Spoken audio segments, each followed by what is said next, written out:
música y que agraciadamente nos hemos visto desarrollarnos durante todos estos años y bueno, convertirnos en lo que queríamos ser, ¿verdad? Entonces eso es bonito y siempre es grato conversar contigo. Bueno, Gilberto, de lo que quiero hablar primero contigo es del éxito que tuviste con Gilberto Santa Rosa en el Coca-Cola Music Hall. Esa experiencia, háblame de esa experiencia. ¿Cómo fue ese proceso de tú tener tu orquesta a la separación, guardando la distancia? Háblame de ese concepto innovador que hizo historia y que de verdad todavía el público... Yo fui uno que me quedé con las ganas porque fue relativamente una hora, ¿no? Fue corto. Sí, sí, cómo no. ¿Cómo fue ese proceso de la producción de ese concierto? Pues mira, te digo, para que la gente se entere, el personal que trabajó en esa producción, todo el mundo tenía una prueba hecha. Una vez tuvimos la certeza que estábamos todos bien, pues entonces nos dimos a la tarea de hacerlo. Quiero que sepas que la energía que había allí era el deseo de volver a vernos, de hacer música. Recuerda que esta pandemia a nosotros nos sorprendió justo cuando estábamos comenzando una gira. Entonces, todos nos quedamos con las maletas hechas, con las ganas de hacer música, de ir. Habíamos hecho ya unos cuantos presentaciones de esta gira y cuando venía la parte más larga, pues ahí empezó todo. Y nos quedamos con las ganas de hacer música y entonces cuando ya llevábamos unas cuantas semanas de cuarentena, nos llega esta oportunidad y créeme que fue un bálsamo para todos porque salimos, lo hicimos, disfrutamos de hacer música, disfrutamos de vernos, de intercambiar impresiones y sobre todo tuvimos una respuesta tan positiva del público que yo creo que tenía exactamente el mismo sentimiento de nosotros. Ganas de pasarla bien, de tener un momento de esparcimiento sin la preocupación, todos en su casa. A mí lo más curioso, José, porque me empezaron a enviar fotos y videos de la gente con sus actividades familiares, con el núcleo familiar en la casa, bailando. Yo tengo unos amigos en Panamá que hasta se vistieron de gala, se pusieron sus mejores galas porque decían que iba a ser su baile de esa noche. Y yo le recuerdo, ¿de dónde fueron? Le escribí yo a mi amigo, ¿no? ¿Cómo dónde fueron? A la sala de la casa, nos vestimos todos y a bailar. Y fue muy interesante la respuesta del público, estoy muy agradecido. Tenía mucho miedo porque en esos días tú sabes que ha habido cantidad de conciertos. Y yo tenía miedo de que la gente tuviera otras opciones y que no fuera tan exitoso, pero gracias a Dios y al público que nos respaldó. Y la dinámica fue, honestamente, la energía que había era tan positiva que todo fluyó todo corrió bien. Había mucha fluidez y confianza. Había mucha fluidez y muchas ganas de hacerla. Muchas ganas de hacerlo. En principio, este era el concierto que tú ibas a hacer si no hubiese estado la pandemia en la inauguración del Coca-Cola Music Hall, ¿verdad? Este concierto, tú estabas programado para inaugurar ese Yo estaba programado originalmente, pero luego hicieron un cambio de fecha, pues precisamente porque no estaba terminado, luego cambiaron los actos y yo me iba a presentar eventualmente allí, pero tuve la dicha de entonces inaugurarlo virtualmente, pero lo inauguré, ¿no? Y una vez pase todo esto, va a ser una tremenda sala y una tremenda opción para los artistas que tienen ese poder de convocatoria y que van a tener una facilidad muy buena para poder hacer música. El lugar se presta para hacer diferentes formatos de concierto, ya sea la gente sentada escuchándote o la parte de abajo sobre todo. Se puede bailar y todo ese tipo de cosas. Así que una vez salgamos de esto, pues la presencia física van a tener que puedan ir allí y presenciar ustedes con sus ojos el lugar que es y los artistas que van a participar. Bueno, y durante toda esta pandemia tú también habías estado haciendo entonces participaciones. Participaste con la Orquesta Sinfónica de Colombia, con el proyecto. Con la Orquesta de Caldas específicamente. De Caldas. De Caldas, Colombia. Hicimos esto. Tú sabes y tú sabes porque tú estás en el medio, que las grabaciones actualmente se hacen de esa manera. Lo que pasa es que esta grabación específicamente, o sea, de esa manera quiere decir que primero se hace una base rítmica, después se le agregan los instrumentos, es casi siempre lo último que se agrega el cantante. Pues te diría que esta vez fue igual, por la diferencia de que era una orquesta sinfónica, número uno. Número dos, cada músico se grabó en su espacio y con su medio. Quiere decir que a lo mejor algunos tendrían teléfono, el otro tendría una computadora, el otro tendría una cámara, y así, uno a uno fueron añadiéndose estos elementos y pudimos hacer esta versión de Cantamundo de Manuel Troncoso, que es el autor, y que yo me sentía muy halagado por la invitación primero, segundo por poder llevar una canción como esta, que prácticamente narra la realidad nuestra ahora, pero fue escrita en el año 70, 71. Y ahí se vio en este sencillo que salió al mercado y ha tenido muy buena aceptación en América Latina. Qué bueno. Que dentro de todo, pues tú sabes que la tecnología ha facilitado esa dinámica de adelantar muchos proyectos y ya en particular tú hiciste un tema. ¿Este tema o estás contemplando hacer una producción completa con ellos? No, se hizo este tema. Este tema. Yo había trabajado con ellos en Bogotá en la salsa sinfónica que tenemos, sabes que hace muchos años que presentamos. Pero no se ha contemplado hacer un disco completo, no me disgustaría, pero por el momento Cantamundo es la muestra de la colaboración. Bueno, voy a hablar ahora con Gilberto del coleccionista. Los amigos que me escuchan y que me están viendo en este momento no saben que uno de los mejores coleccionistas que tiene Puerto Rico se llama Gilberto Santa Rosa. Inclusive cuando yo necesito un tema, Gilberto, tú tienes este tema, y me dice, la pregunta está de más. Gilberto, ¿cuántos discos tú tienes? ¿En todo qué formato? CD, LP, cassette y track. Dime, ¿cuánto llega? Mira, voy a darte una triste noticia porque para mí es muy triste. Yo hace un tiempo salí de muchos discos de vinil. Sí, eso es una triste noticia. Porque yo lo que hice fue que me quedé, como digo yo, cariñosamente con las vacas sagradas. Las vacas sagradas, tú sabes quiénes son. Gran Combo, Tito Rodríguez, Che Feliciano, Tito Puente, Machín. Lo clásico, ¿verdad? Y entonces me quedé con esa parte de la colección. Allá atrás donde yo estoy ahora hay un cuarto que te he invitado 90 veces y que nunca lo hemos podido coordinar, pero ahora tan pronto pase esto deberíamos hacerlo porque no queremos que se nos quede nada en el tintero. Aquí conservo la mayor parte de esa colección, que son ahora compactos, videos que ya están muchos de ellos digitalizados, pasados a DVD o a discos duros. Pero sí tengo de todos los formatos. Eso te lo puedo decir. Tengo discos 78, tengo discos 33, que son los de vinil. Tengo los 45, tengo cassette, tengo 6 tracks, tengo de todo un poquito. Entonces, antes quizás estaba más activo y ahora ha cambiado mucho este asunto de coleccionar. Antes los coleccionistas eran muy privados, eran también muy cerrados para compartir cosas, y hoy día me he dado cuenta que en las plataformas de YouTube y todo eso siempre ellos están mucho más libres y comparten los grandes tesoros de la música que tienen, y he encontrado variedad de cosas. Algunas las tengo, otras las encontré por primera vez a través de estas plataformas. Así que, contestando a tu pregunta, tengo muchísimo, pero menos de lo que tú te creías, porque tuve mira, me decidí a venderlo y después que lo vendí, te arrepentiste.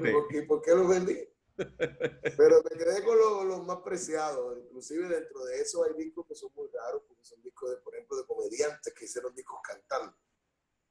Como por ejemplo Machuchal o Bizcocho, ¿no? Bizcocho o Pancholo, que en aquel momento, claro, pero Juan Manuel era un disco como cantante, él cantando en serio, igual que Bizcocho, cantando.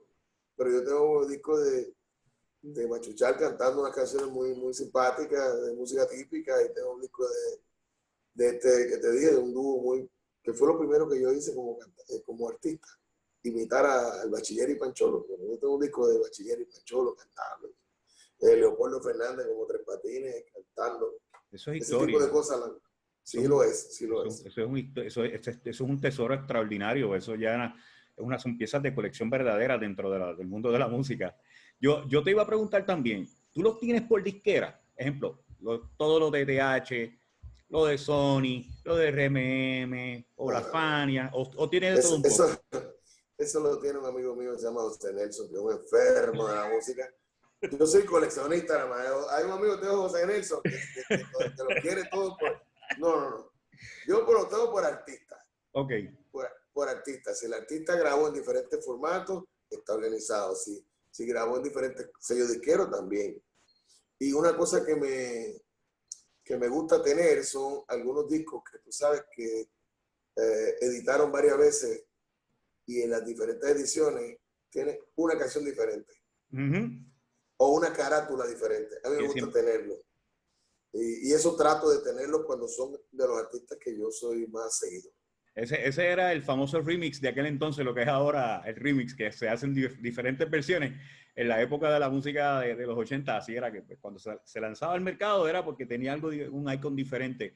Yo te hago la pregunta porque yo soy coleccionista, pero yo personalmente cuando hace como una semana y media hablábamos de lo de Paquito Guzmán, que hicimos, está recopilando gran parte de, ahí está, hablamos del tema Cristal, hablamos y yo no tenía esa producción y cuando recibo la carátula de la producción de parte de Gilberto Santa Rosa, pues me llena de mucha satisfacción ver que en ese entonces, cuando la era de TH, que fue bien importante en los 80, ¿no? Y Sí, que de sí. ahí, y pasamos de esa era de la coleccionista a la era de Gilberto, en la transición de lo que fue Olivencia, de la Olivencia a Willy Rosario. TH jugó un papel bien importante y sacaron muchas producciones, la familia TH, hay muchos productos que a pesar de todo, yo que mira los he buscado, o no lo logré conseguir en CD, sí en 8 tracks, pero por alguna razón la humedad me dañó los 8 tracks. Y yo tuve que botar una cantidad de casi 200 y pico de 8 tracks de la Fania que me habían regalado. Ese ha sido uno de los dolores más grandes que he tenido. Sí, duele, eso duele, duele, duele. Inclusive el primer disco en el EP que tú sacaste con Sony, no estoy seguro si fue punto de vista o perspectiva. Ese Salieron disco todos, mira, es el EP. salieron, sí, salió eh, hasta Nace Aquí, creo que salieron un disco que DLP. inclusive el otro día estuve buscando para un programa que me invitaron, el LP de A Dos Tiempos de un Tiempo. Y entre cajas y cosas no lo encontré. Yo recuerdo que lo tengo en algún lugar, pero cuando lo fui a buscar no lo encontré. Como el programa era al otro día de lo que había, o sea, fue una cosa bien casual. Mira, mañana, ok, vamos a hacerlo. Y no lo encontré, pero porque específicamente ellos tocan música de LP de vinil. Y yo, si mal no recuerdo, sí, los primeros 4 discos míos llegaron a salir de hecho, mi contrato de CBS, que luego se convirtió en Sony, habla de surco y de lado A y lado B, y de cassettes y todo ese tipo de cosas. El original, ¿no? Así que sí, yo viví la época del 45, la viví.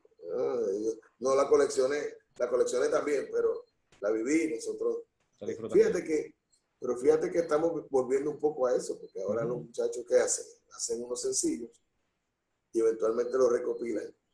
En la época aquella se sacaban dos discos en un sencillo que era un 45.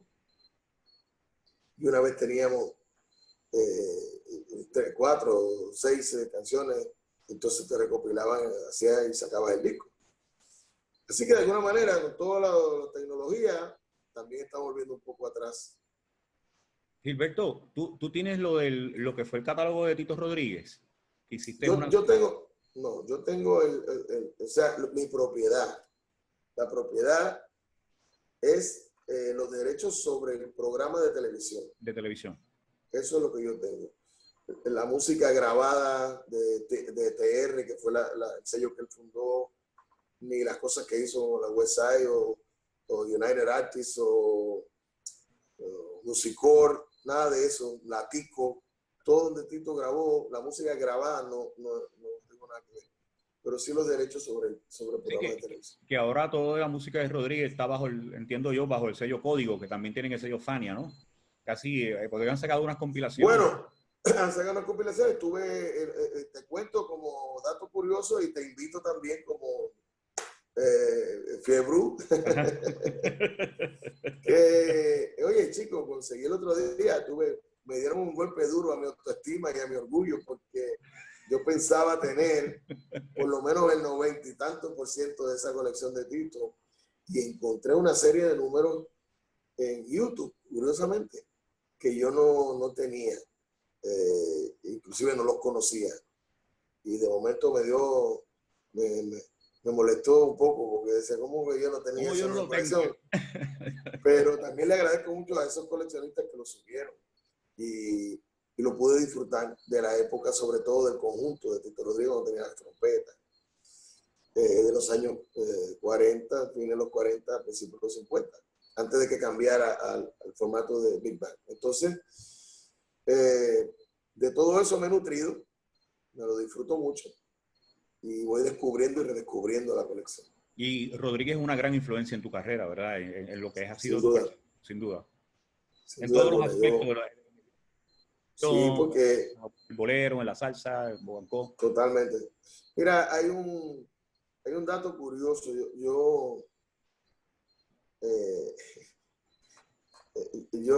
Yo siempre digo el mismo cuento porque primero porque es cierto y segundo porque me da mucha nostalgia. Tito Rodríguez era el cantante favorito de mi mamá, pero con el tiempo se convirtió en número 2, ya sabrás. Y en mi casa el Tito que sonaba todos los días era el Tito bolerista. En casa de mi abuela materna era que sonaba el Tito guarachero, porque mi abuela era la salsera en casa. Y entonces ahí yo conocí al Tito director de orquesta, el Tito cantante de sonero. Ese Tito lo conocí en casa de mi abuela. En mi casa era el bolerista, que luego llegó a la televisión. El programa de Tito se produjo en el 70, yo tenía 8 años, pero yo veía a ese señor con una personalidad increíble, cautivante. Tú sabes que Tito es el rey, según mi criterio, esto es mi opinión. Él es el rey de haber convertido en grandes ventajas sus limitaciones y sus desventajas. O sea, él tenía una voz, al principio lo vas a escuchar con su conjunto, que inclusive con la orquesta cantaba en unos tonos más altos, dominaba muy bien el género, pero él se dedicó a trabajar su voz y su presencia con la idea de ser un bolerista diferente a lo que estaban en el ambiente en entonces. Entonces, que era un señor, yo no lo conozco, pero conservo entre las colecciones mías su ropa, aparte, ¿no? Alguna pieza. Era un señor muy bajito, tenía dicho por los que lo conocieron y los que saben, inclusive por él mismo, tenía lo que llaman un vibrato muy fuerte. Y entonces él, ¿qué hacía? Que cortaba las frases como él las corta para los boleros. Cuando tú escuchas esos discos, tú te das cuenta que hay un cerebro atrás de la musicalidad y de la técnica.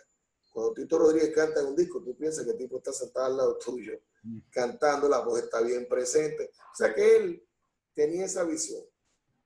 Y una vez me llegó a las manos, que es una pieza que mucha gente tiene ahora, pero a mí me llegó a las manos de los 80 y fue una revelación. Una entrevista que le hizo Willy Rosario, que es muy interesante. Y él habla, y tú empiezas a entender cosas. Empiezas a entender por qué hizo esto y cuándo hizo aquello. Y escuchas a un señor que tenía una visión muy, muy interesante de lo que era el negocio como tal y a dónde él lo quería llevar.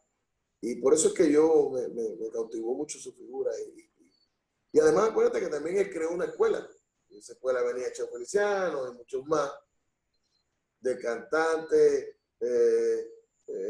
súper bien vestido, que dominaba las dos cosas. Había mucho respeto ahí también.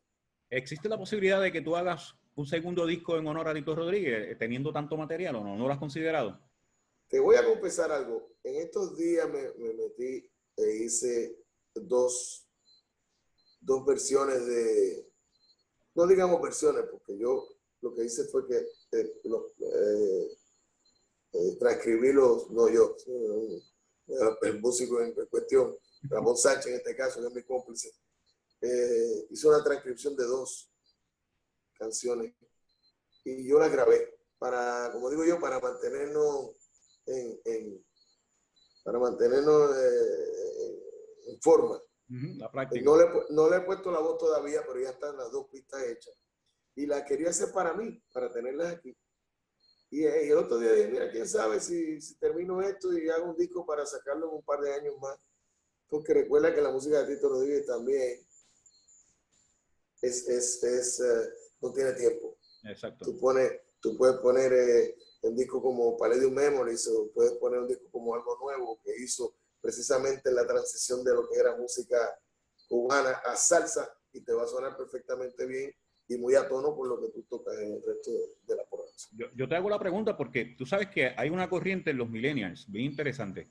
Tú sabes que ahora está entre la millennials y los Z, y ellos están con la fiebre de lo que es el acetato, ¿no? El LP, lo que para nosotros era el LP yo lo he visto con su maletita, con su bocinita, bien moderno, oye, sacan en la aguja y todo lo demás.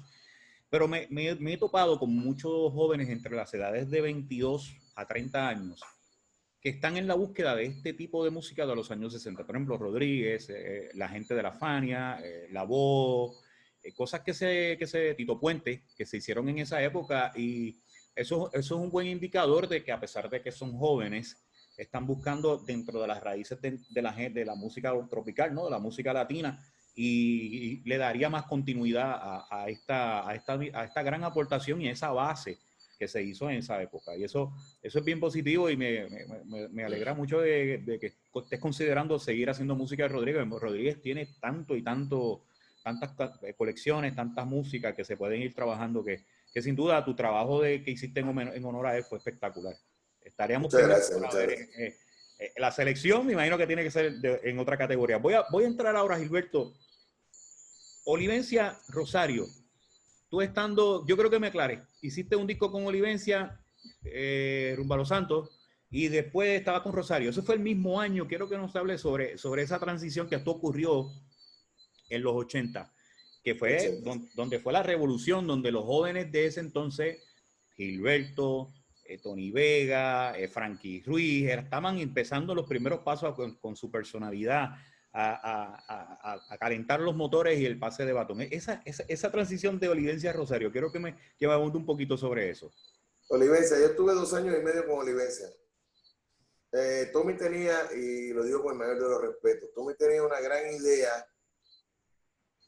pero me pareció, y mirando hacia atrás, creo que fue a destiempo. Tommy tenía la inquietud de empezar a hacer cosas diferentes, porque la salsa estaba en un momento que quizás no era su mejor momento. Entonces, en esa búsqueda, Tommy se alejó un poco de los bailadores. Entonces yo cuando entré a Olivencia, te puedo decir que mi primer año fue el más, trabajamos más, porque todavía quedaba de lo que él había hecho con Chamaco y con Simón, pero ahí mismo venía este cambio. Entonces Willy Rosario, Boy Valentín, el Gran Combo, la Sonora Ponceña, como que se adueñaron, lo digo en sentido figurado, del bailador. Entonces, Olivencia se quedó un poquito rezagado, hizo un proyecto que fue donde yo canté, que era una mezcla de cosas, había unos merengues y unas cosas, porque él decía que había que combatir la furia del merengue haciendo merengue de nosotros, y Tommy siempre fue así, fue un tipo muy habilidoso, y tenía siempre, él quería, no se quería quedar estancado. Pero lamentablemente la fórmula no funcionó, y no funcionó el disco que hicimos. Y te digo la verdad, para mí fue una tremenda experiencia cantar en esa orquesta. Pero yo creo que no se logró la química musical que entonces se logra después cuando yo entro con la orquesta de Willy y Frankie Ruiz, nada más y nada menos, entra con Tommy Olivense. Tú sabes que yo te diría que eso fue un periodo de transición para todos los que estamos ahí envueltos.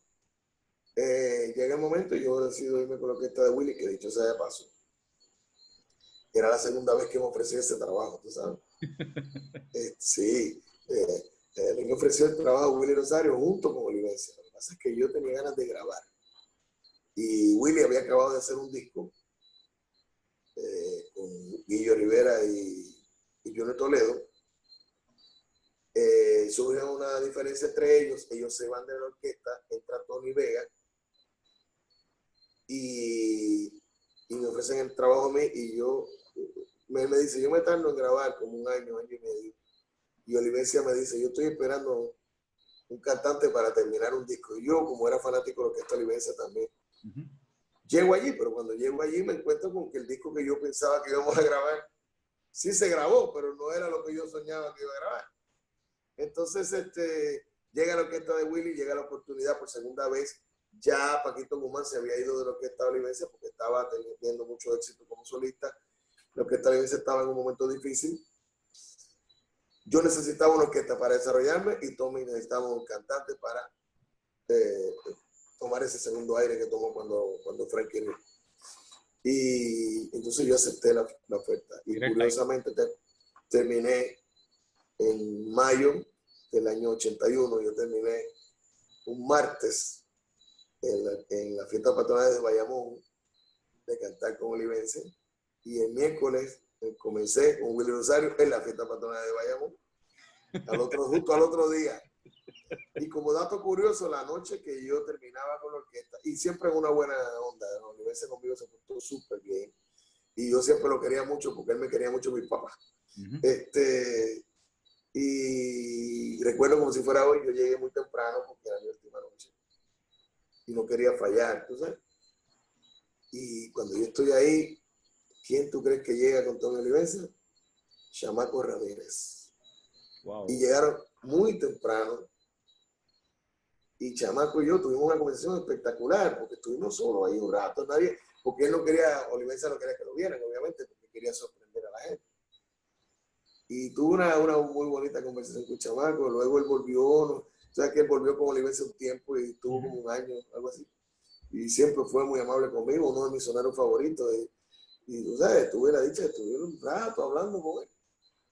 Y ese día, esa noche, pues fue impactante. Nosotros hicimos el primer set, que recuerdo que la gente no estaba muy... Era un martes, entonces estaba la gente un poco... Había mucha gente, pero regada así en la plaza y Olivencia, como te digo, como no estaba en su mejor momento, pues sí, está bien Tommy, pero cuando... Recuerdo que empezamos a tocar el Planteo Bandera y Chamaco salió cantando la primera frase, la gente salió corriendo así. Cuando escucharon la voz de Chamaco, fue un momento muy interesante. Muy emotivo. Y la experiencia con Rosario, ni hablar, ya la trayectoria está ahí, fueron muchos años que varias producciones botaron la pelota, bueno, ¿qué se puede decir? Todos los palos que tú hiciste con el maestro Rosario y ¿qué se puede interpretar o entender qué aprendiste tú en la orquesta de Rosario? La disciplina que dentro de tu característica hoy como figura y como exponente de la salsa. Mira, disciplina, respeto para el público.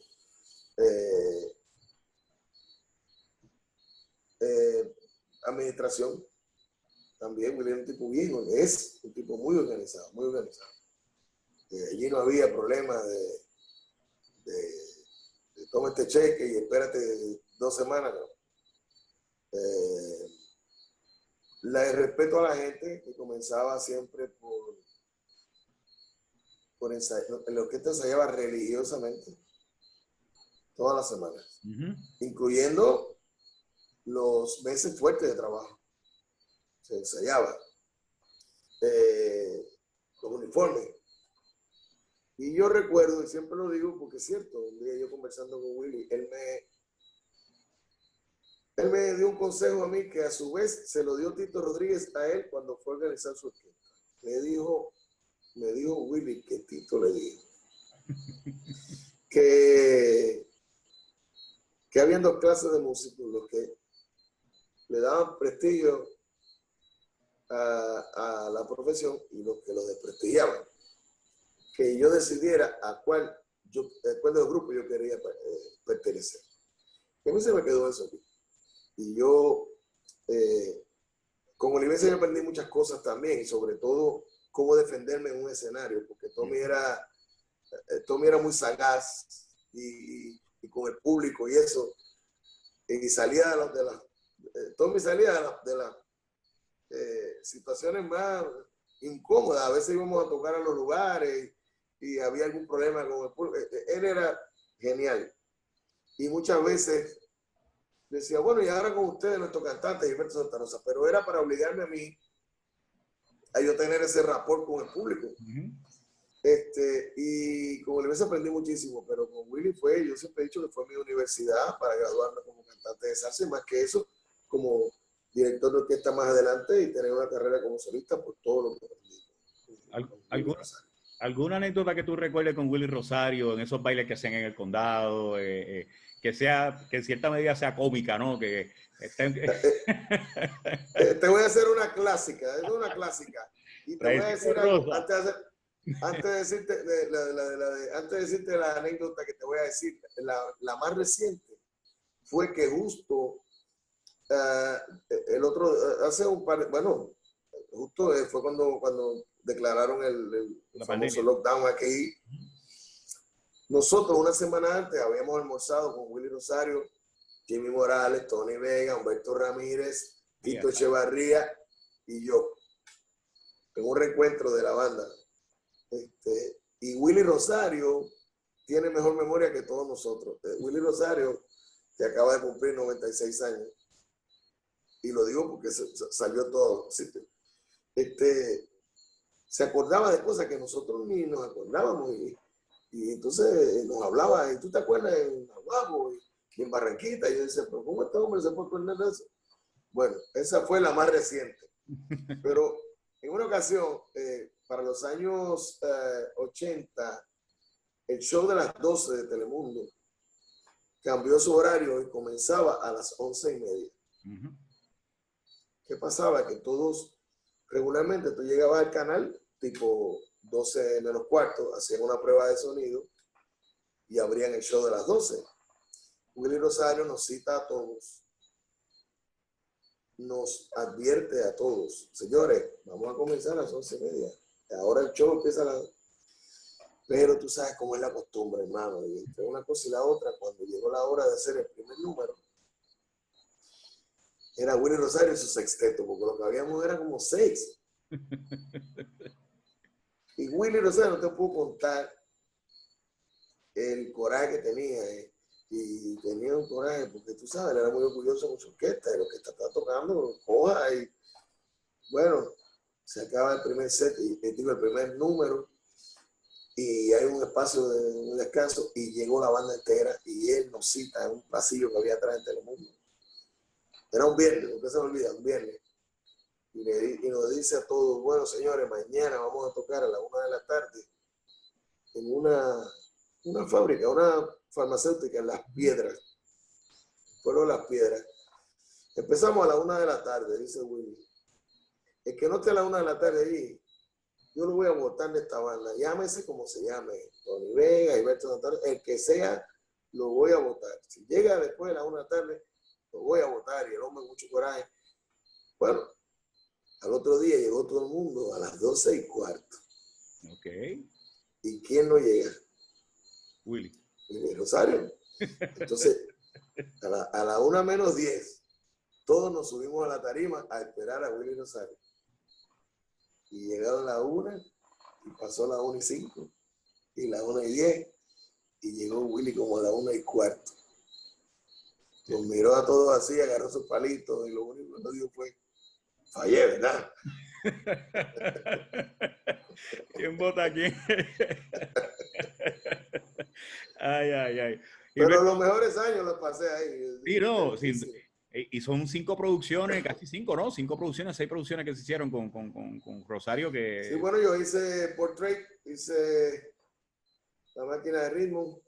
Los Horizontes. Nuevos Horizontes.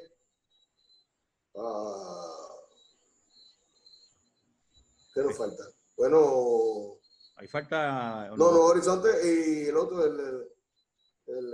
algo del concepto. Le botaron Afincando. Afincando, que está Afincando y ese que te digo, el de la que está, me tendrán que aceptar. Ahí es que está metido. Sí, Nuevo Horizonte. Sí. Que tendrán que aceptar. No, ese es otro, sí. Es algo que se llama New Concepts, algo así. Uno, que tengo la carátula aquí, me acuerdo de la carátula, no me acuerdo del título. En Nuevo Horizonte está Caramelito del Campo y hay otros. Sí, ahí está Lluvia y Obra Sellada. Y todos esos temas.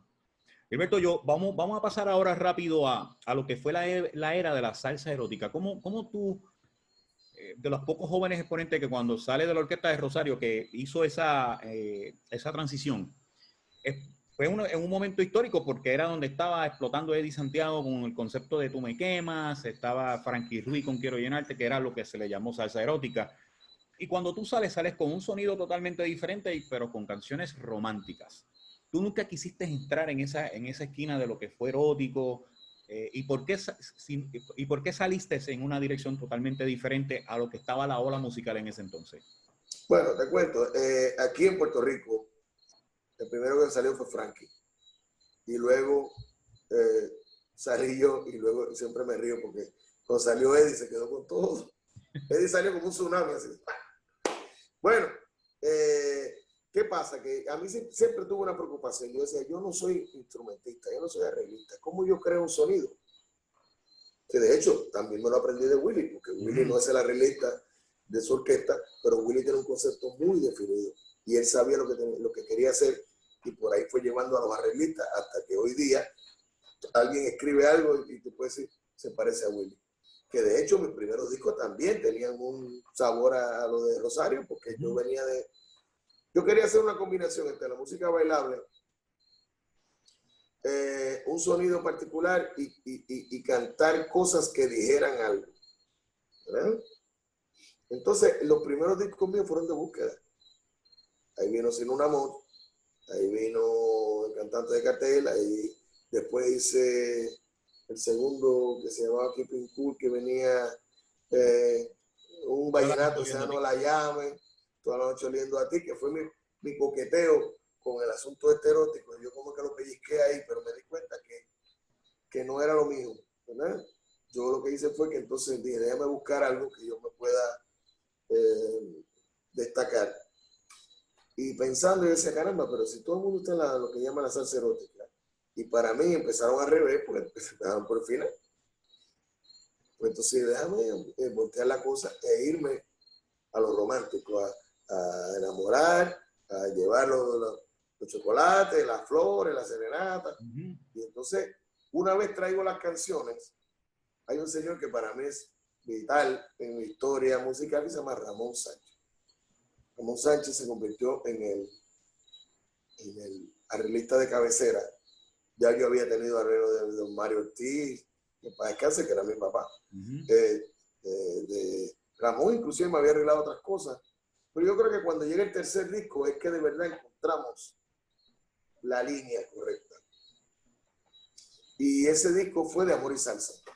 Ahí yo me traigo unas cuantas canciones románticas y Ramón muy hábilmente empieza a vestir las canciones correctamente. Y no solamente eso, sino que también ya conocía la orquesta y él empezó a arreglar específicamente para la orquesta que yo tenía, con sus ventajas y sus limitaciones. Si él sabía que había un músico que tenía estas limitaciones, pues él arreglaba de manera tal que ese músico iba a lucir bien y la orquesta en general iba a lucir bien. Y fue una genialidad de él e hicimos una tremenda combinación y creamos ese sonido. Recuerda que oye, y tengo que tengo que hacer la salvedad y llamar la atención del público de que a pesar de que el movimiento de la compañía TH era un movimiento de hacer música, digamos, en masa, porque ellos grababan, pero chicos, cada uno también tenía su propio sonido, o sea, Frankie Ruiz sonaba a Frankie Ruiz, Eddie Santiago sonaba a Eddie Santiago, y yo por otro lugar. Tuve la suerte para los muchachos, suerte para mí.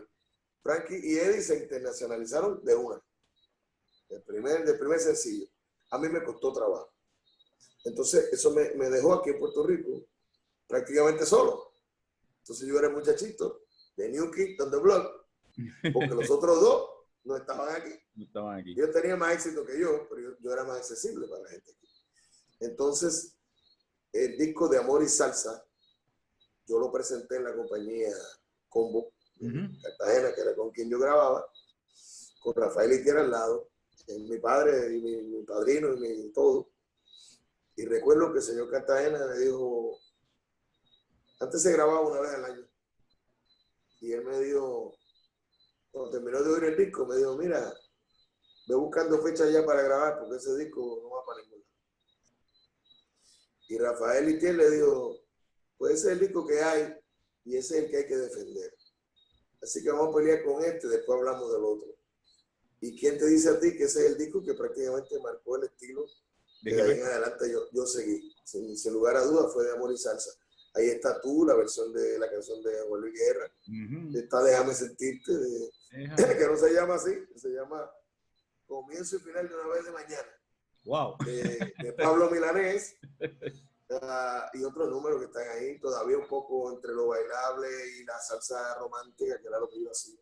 Y fue en Punto de Vista cuando pasas a Sony, ahí fue que prácticamente comenzó la internacionalización tuya, Gilberto, en Punto de Vista. Sin duda alguna, sin duda alguna. A mí me costó trabajo internacionalizarme. Y se llama Punto de Vista porque cuando yo fui a firmar con la compañía CBS, el 90% de la industria no solamente pensaba, sino que me dijo, te vas a fastidiar, no hagas eso que te vas a morir. ¿Cómo tú vas a dejar una compañía que es más pequeña, que te van a atender mejor con una multinacional, que hay 80 gente ahí? Y bueno, yo lo voy a intentar. Lo intenté, por eso se llama Punto de Vista, porque era el punto de vista mío hacer el cambio. Lo hice y agraciadamente, bueno, duré 23 años con la compañía Sony y sin duda alguna fue la que me internacionalizó. Oye, ahora dentro de la nueva vertiente que está pasando, Gilberto, ¿cómo tú ves el género de la salsa? Hay muchos jóvenes, me he tomado mucho por sorpresa, hay muchos jóvenes, muchachos, chamaquitos, como le digo, decimos de cariño a nosotros, ¿no? Entre las edades de 18 a 22 años que se han interesado por el género de la salsa y los veo. Lo único que no tienen es una disquera que los baquee, pero sí el deseo y el interés están ahí. Hay mucho talento extraordinario. ¿Cómo tú lo ves como uno de los veteranos actualmente en este género? Yo lo veo con mucho orgullo porque yo he visto en Puerto Rico y fuera de Puerto Rico a través de Latinoamérica mucho talento. No solamente son talentosos, son muy valientes porque hoy día ellos pertenecen a una generación que disfruta de otra música y tienen otra manera de difundirla, de consumirla y sería para ellos, digamos que menos difícil irse a ese género y tener éxito y adelantar muchos pasos, pero ellos quieren hacer salsa y la hacen bien. Entonces, yo creo que lo que depende aquí es que nosotros los apoyemos. Hay que aplaudirlos, apoyarlos y cuidarlos, porque son, como te dije, son valores jóvenes muy importantes. De hecho, ya hay algunos valores jóvenes que son unos veteranos jóvenes. Sí. Lamentablemente hace Geraldito y Norberto, los dos, que son grandes artistas, lamentablemente se separaron ahora, pero estuvieron muchos años batallando duro. No, y fueron de los muchachos que le tocó la parte dura. Estamos hablando de ellos, estamos hablando de Enclave, Juanchi. Juanchi que también. Todos estos muchachos guapearon y están ahí. Y fíjate que ya hay una nueva cepa de esa cepa, y que son jovencitos todos, pero hay otra cepa. Entonces, ¿qué nos queda? Nos queda que nosotros, el público, nosotros, sus colegas, los medios de comunicación, le den un espacio y un apoyo, y que luego la gente se encargue de darle la bendición. Quizás la salsa no tiene el protagonismo que tenía antes, no tiene la imagen de éxito. Sin embargo, sigue siendo un género muy fuerte cuando todavía tú vas a sitios que tú ni te imaginabas antes. Antes, cuando yo empecé a cantar salsa, el panorama de la salsa era bien sencillo. Era el noreste de los Estados Unidos, Venezuela, Colombia y Panamá. Se acabó. Ahora, gracias al trabajo de mucha gente que llegó antes, lo que pasó en los 90 y lo que vino después, ahora tú vas que la salsa está por todas partes del mundo. Así que yo tengo fe de que estos muchachos pueden disfrutar de eso también. A mí me gusta mucho el movimiento que está pasando en República Dominicana, el movimiento de Perú, en el mismo Puerto Rico, que dentro de esos países ya tienen sus propios músicos y eso es bueno, ¿no? Porque le da esa continuidad y lo bueno es que se está haciendo buena música porque la hacen en colaboración también con nosotros los puertorriqueños y ellos también son muy talentosos. O sea que me gusta mucho esas propuestas que están haciendo. Seguro, y denle la oportunidad, escúchenla. A veces lo descartamos simplemente porque son muchachos nuevos. Ah, no, este no es fulano. Oye, déjalo, que tienen cosas importantes que decir y tienen mucho talento. Y a ellos, y a los muchachos les digo, que trabajen duro en sus proyectos, buscando autenticidad, buscando conectar con el público y no caigan en la trampa de frustrarse. De frustrarse ni querer complacer a otros. Yo soy de los que piensa que los muchachos tienen que conectar también con su generación, para que su generación los cargue, porque eso fue lo que nos pasó a todos cuando nosotros éramos los chamaquitos. Frankie, Tito Nieves, José Alberto, Tony, Eddie, todos los muchachos. Pues la gente de nuestra generación nos apoyó, la gente que nos conocía de la generación anterior y los que llegaron después. Entonces todo eso tiene que ver con el desarrollo de un artista. Yo les auguro a ellos que van a tener mucho éxito, pero tienen que trabajar en esa dirección. Luego de la pandemia, ¿qué tenemos? ¿Qué proyectos? ¿Qué piensas hacer? Uno de los últimos trabajos fue con la Sonora Sanjuanera, muy bueno. Uno de los mejores trabajos que se presentaron el año pasado y uno de mis favoritos porque tiene una calidad de sonido y una estructura muy bien definida. Tú has hecho cosas con trombones, con trompeta, bolero, de todo. ¿Qué falta? ¿Qué falta por Gilberto ahora en los próximos años, en los próximos meses? A mi amigo José Nelson y al fanático José Nelson y al fiebrú José Nelson le tengo buenas noticias. Eso es, dímela. Ya inclusive por las redes empezamos a dar unos avisos de que para el mes de agosto por fin va a salir un disco que se llama Colegas. Y digo por fin porque me tardé 7 años en hacer el bendito disco. No, porque no iba a ser un disco, iba a ser un proyecto que yo iba a guardar para mí. Entonces yo lo que hacía era grabando música. Hacía 2 números hoy, el mes que viene hago otro. Oye, vamos a buscar a fulano. Y así empezó. Todo empezó porque yo quería tener una versión donde tocaran a Jimmy Morales, mi querido hermano, Oreste Vilató y Johnny Dandy Rodríguez. Wow. 2 veteranos, bueno, 3. Ya Jimmy se cuenta como un veterano. Y entonces los reuní, me divertí muchísimo, compartí con ellos y me empecé a entusiasmar. Y traje a Charlie Sierra, y traje a Pablito Rosario, y traje a Sammy García, y traje a Richie Bastar, traje a los muchachos también, a Gerardo, a Manolito, toda esa gente. Entonces empezamos a hacer música y yo me empecé a entusiasmar.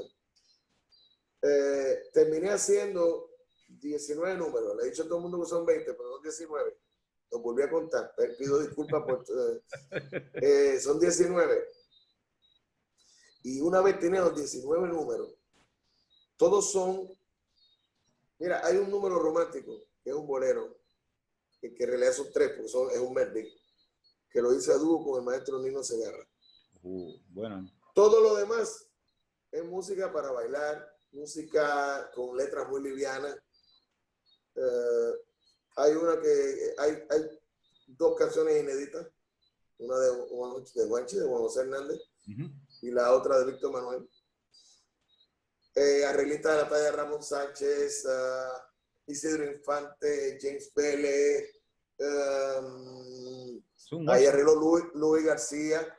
No. Y lo que hay tocando, Jan Dupré, Rafi Torres, los hermanos Vázquez, Gianni Torres, Luisito Marín, Isidro Infante,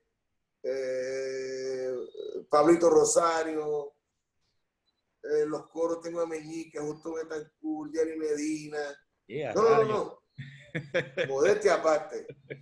Y ahora viene la mejor parte. Y entonces, una vez tenía todo eso, dije, bueno, pero vea acá, yo me voy a cantar 19 números. No, voy a cantar 16. Y me busqué amigos míos, colegas, para hacer colaboraciones. Tito Nieves, José Alberto Canario, Germán Olivera, Carlito Ramírez, Michelle Brava, Choco Horta, Isaac Delgado, Rey de la Paz, Luis Carrión, Luisito Carrión, Nino Segarra, te lo mencioné, Juan José Hernández, ¿quién más está ahí? Me falta. Ya te mencioné a Carlito. Bueno, perdón lo que se me quedaron. Son 16 duetos y 3 canciones que hice solo. Conseguí al gran arreglista Mari Scheller, que tú sabes que fue una arreglista muy importante. Me hizo 2 arreglos increíbles. Chico, y me divertí cantidad haciendo el disco, ¿no? Y eso sale... Ismael Rivera Jr. está ahí. Bueno, ya, cuando salga esto me van a llamar para insultarme. Hay 2 que me van a llamar para insultarme. Pido disculpas, muchachos. La cosa no es como antes, como decía Ismael Miranda. Ismael Miranda. Entonces me atreví hasta a tocar el bongo, un par de... O sea, es de todo. Jerry Rivas siempre me acompaña en los coros. Bueno, una cantidad. Víctor García también nos acompañó en los coros. No. Era una fiesta. Una mega producción, o sea, una super producción de... Pero ya, oye, se me olvidó. Uno de los que se me olvidó fue Víctor Manuel. Víctor, te quiero, tú lo sabes. Víctor escribió una canción original para el disco y la grabamos juntos. Todo eso